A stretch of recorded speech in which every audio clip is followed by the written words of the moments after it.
शादी की पहली रात थी और पहली रात में जो दूल्हा होता है अपनी दुल्हन के पास जाता है। दुल्हन बैठी हुई इंतज़ार कर रही थी कि पति से मुलाकात होगी और कब के मानो जैसे कब के बिछड़े मिलेंगे। अब इस तरह का माहौल उस टाइम होता है।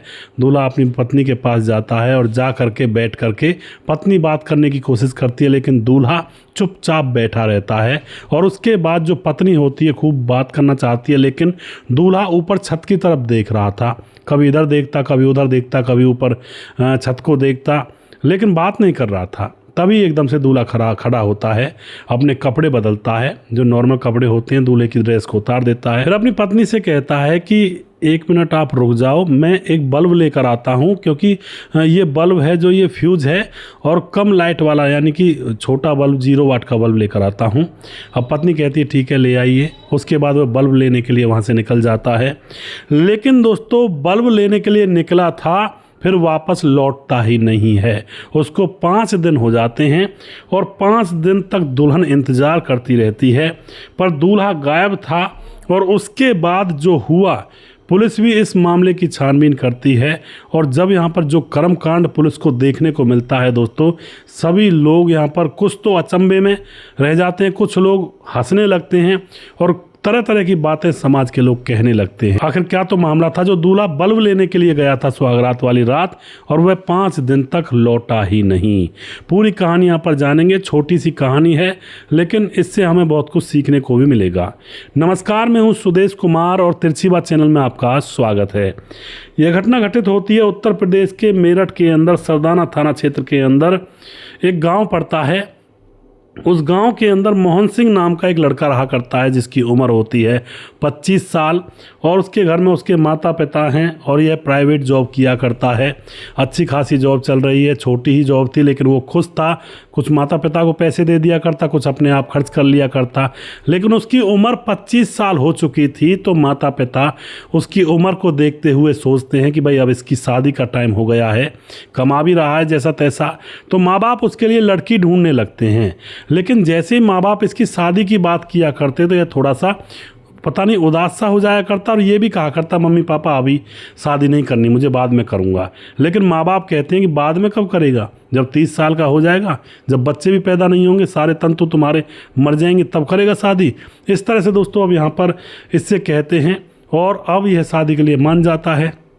इसके लिए लड़की ढूंढी जाती है। लड़की मिलती है मुजफ्फरनगर खतौली गांव के अंदर, और फिर वहां इसका रिश्ता तय कर दिया जाता है। अब जैसे इसका रिश्ता तय होता है, तो कुछ महीनों के बाद इसकी शादी होने वाली थी 26 नवंबर को, और यह शादी की तैयारी करते हैं। लड़की पक्ष भी शादी की तैयारी करता है, यह लड़का भी तैयारी करता है शादी की। और फिर 26 नवंबर आ जाता है। 26 नवंबर को बारात लेकर यह लड़का अपनी पत्नी से शादी करने के लिए जाता है, तो वहाँ पर धूमधाम से शादी होती है। शादी में बहुत खुश था, अच्छा खासा दोस्तों के साथ खुशी से खाना खा रहा था, फ़ोटो भी खिंचवा रहा था। अब तो दोस्तों शादी होने के बाद दुल्हन वापस घर आती है, यानी कि दुल्हन अपने ससुराल में आ जाती है पति के साथ। वहाँ सारे रिचुअल्स होते हैं, यानी कि सारी रस्में, सारी चीज़ें होती हैं जो भी होती हैं दुल्हन आने के बाद। अब जैसे रात को 10-12 बजते हैं, तो अब दुल्हन को उसके कमरे में कर दिया जाता है और इस लड़के को दुल्हन के पास भेज दिया जाता है। लेकिन दोस्तों जैसे ये दुल्हन के पास जाता है, वो चीज़ मैं आपको शुरुआत में बता चुका हूँ, जाकर के चुपचाप बैठ जाता है, दुल्हन की तरफ देखता भी नहीं है, और फिर एकदम से कहता है कि मैं एक बल्ब लेकर आता हूँ, और वहाँ से बल्ब लेने के बहाने निकल जाता है। रफू चक्कर हो जाता है। अब तो दुल्हन 1 घंटा इंतज़ार करती है, 1 बज जाता है। बाहर निकल कर मम्मी पापा यानी कि सास ससुर से कहती है कि वो तो आया नहीं, बल्ब लेने के लिए गया था। माँ बाप कहते हैं कि वो बल्ब लेने क्यों गया था, कोई और लेकर आ जाता, या फिर घर में और भी बल्ब लगे हुए वहाँ से उतार कर लगा लेता। तो उसके बाद माँ बाप भी ढूंढते हैं, लेकिन कहीं भी अता पता उसका नहीं होता है। फ़ोन भी उसका स्विच ऑफ हो जाता है। अब तो माँ बाप बड़े परेशानी में, टेंशन में। माँ बाप सोचते हैं कि कहीं ऐसा तो नहीं है कोई कबाड़ा हो गया है, या कोई मामला हो गया है, या उसको किसी ने किडनैप कर लिया है। पूरी रात भर ढूंढते हैं, कहीं भी नहीं मिलता है। तो दोस्तों सुबह ही माँ बाप पुलिस थाने में चले जाते हैं और जा कर के अपने बेटे की गुमशुदगी की रिपोर्ट दर्ज करवाते हैं कि भाई सुहागरात की रात गायब हुआ है और अभी तक नहीं लौटा है। यह मामला थोड़ा गंभीर था, क्योंकि अगर वैसे लड़का होता, शादी नहीं होती, घर में रहता तो गायब हो जाता तो पुलिस भी ज़्यादा गौर नहीं करती। लेकिन सुहागरात वाली रात कौन गायब होता है? तो यहाँ पर आशंका होती है कि भाई शायद कोई ना कोई गड़बड़ है, शायद किसी ने किडनैप कर लिया है। अब लोग अंदाज़ा लगा रहे थे कि कहीं भाई जो दुल्हन आई है कहीं इसका कोई कहीं अफेयर तो नहीं है, कहीं वो लोग उठा कर ले गए, या फिर जो लड़की वालों तक ये खबर पहुँचती है तो लड़की वाले ये सोचते हैं कि भाई लड़के का कहीं और अफेयर तो नहीं है, चक्कर तो नहीं है, कहीं वहाँ चला गया हो, क्योंकि बेटी के साथ हमारी के साथ बैठा भी नहीं, बात भी नहीं की। तो दोनों तरफ से ही असमंजस परिस्थिति फिलहाल चल रही होती है। अब उसके बाद दोस्तों एक दिन गुजर जाता है, दूसरा दिन गुजरता है, फ़ोन उसका स्विच ऑफ था, दुल्हन का बुरा हाल था रो रो करके कि कहाँ चला गया।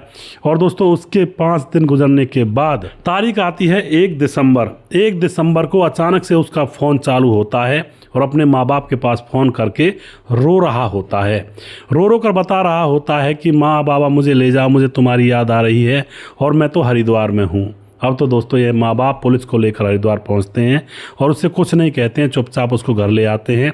पुलिस पूछती है कि तुम्हारे साथ हुआ क्या था। अब यहाँ पर दोस्तों वो वाली कंडीशन होने वाली है कि खोदा पहाड़ निकली चुहिया। अब उससे जब पूछा जाता है कि क्या हुआ, अब वह क्या बताता है? वह बताता है कि शादी से मैंने मना किया था, घर वालों ने ज़बरदस्ती शादी कर दी मेरी, और मैं पता नहीं इसी टेंशन में था कि मैं अपनी पत्नी को खुश कर पाऊंगा या नहीं कर पाऊंगा, कैसे उसके साथ बैठूंगा। यानी कि वो डर गया था, उसके समझ में नहीं आ रहा था वो क्या करे, और वह डर करके वहाँ से भाग गया था और 5 दिन बाद वह वापस निकला। तो इस तरह के कांड भी हो जाते हैं दोस्तों देश और दुनिया के अंदर। कुछ भी बात नहीं थी, ये सिर्फ एक छोटी सी बात थी, लेकिन इसके ऊपर इतना बवाल मच गया था इस घटना के अंदर। तो आप जो भी कुछ कहना चाहते हैं कमेंट बॉक्स में अपनी राय लिख सकते हैं। कुछ लोग कह रहे हैं कि भाई शायद उसके अंदर कोई कमजोरी होगी, कुछ लोग ये कह रहे हैं कि शायद डर गया है या फिर समझ नहीं पाया है कि भाई अब क्या करूं इससे आगे, इससे डर कर चला गया। अब ये तो ऊपर वाला जाने या फिर वह लड़का जाने असली मैटर अंदर से क्या था। तो दोस्तों आप जो भी कुछ लिखना चाहते हैं अपनी राय कमेंट बॉक्स में लिख सकते हैं। और वीडियो के लास्ट में कुछ भाइयों के नाम ज़रूर लेना चाहूँगा जो हमारे वीडियोज़ को देखते हैं और हमें खूब सपोर्ट करते हैं। हमारे साथ राम मोहम्मद यासीन लाहौर पाकिस्तान से हैं, राजकिशोर चौरसिया महाबलेश्वर महाराष्ट्र से हैं, और उसके बाद सुशील चौधरी कमेंट करते हैं, राम मोहम्मद यासीन लाहौर पाकिस्तान से कमेंट करते हैं, राधेश्याम शर्मा श्री जयपुर राजस्थान से हैं, यशवंत सिंह चौहान कहते हैं भाई साहब आप जब भी कहानी सुनाते हो बहुत अच्छी लगती है, क्योंकि कहानी सुनाने का जो तरीका है वो बहुत अच्छा लगता है। यशवंत सिंह चौहान, गांव तालाब पीपल्या नाम है, और ज़िला मंदसौर मध्य प्रदेश से है। बहुत बहुत धन्यवाद करते हैं यशवंत सिंह जी। और उसके बाद समाधान पाटिल कमेंट करते हैं जो कि जलगांव महाराष्ट्र से हैं, और राज पवार कमेंट करते हैं, बहुत बहुत धन्यवाद करते हैं भाई का। रविंद्र सिंह कमेंट करते हैं, रविंद्र सिंह चौहान एकदम सही कहा आपने, वास्तविक में कोई बीमारी नहीं थी, कोरोना वायरस सिर्फ लोगों के साथ दहशत फैलाने का काम किया गया था। और रजत सैनी कमेंट करते हैं राम राम जी। सुरजीत कुशवाहा भैया जी क्या हाल चाल है आपके? राधे राधे। सुरजीत जी मैं तो ठीक हूँ, आप तो निकल ही जाते हो लंबे टूर पर और काफ़ी दिनों में आते हो, तो लगातार आप आते रहा करें। और सभी भाइयों से अनुरोध है, सभी लोग, सभी भाई जो भी हमारी फैमिली है लगातार आएँ और कमेंट ज़रूर किया करें, और जिससे कि हमें लगे कि भाई फैमिली हमारे साथ है। रतनलाल शर्मा कमेंट करते हैं, नमस्कार भाई साहब आपकी कहानी बहुत अच्छी लगती हैं और आपकी कहानी का इंतज़ार रहता है, बहुत बहुत धन्यवाद करते हैं जी।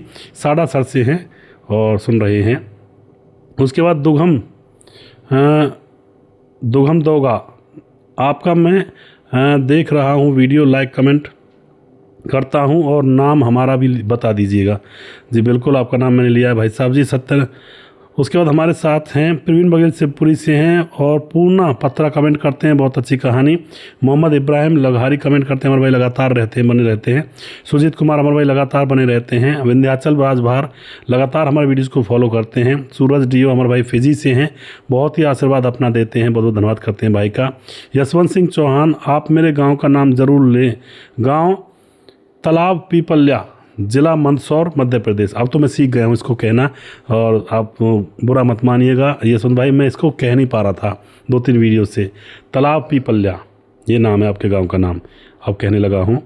और उसके बाद हमारे साथ सुजीत कुमार दोबारा से हैं, और प्रवीण बघेल शिवपुरी से। मोनू जैन हमारे कमेंट करते हैं। संजीव कुमार नेपाल से हैं, और सांवरिया भैरवा कमेंट करते हैं। आकाश पाल राम राम सर, राम राम जी। जिस भाई का नाम रह गया उस भाई का नाम अगले वीडियो में ज़रूर लूँगा। अगला वीडियो में जल्दी फिर से लेकर आऊँगा, तब तक आप खुश रहें, सावधान रहें। जय हिंद, जय भारत।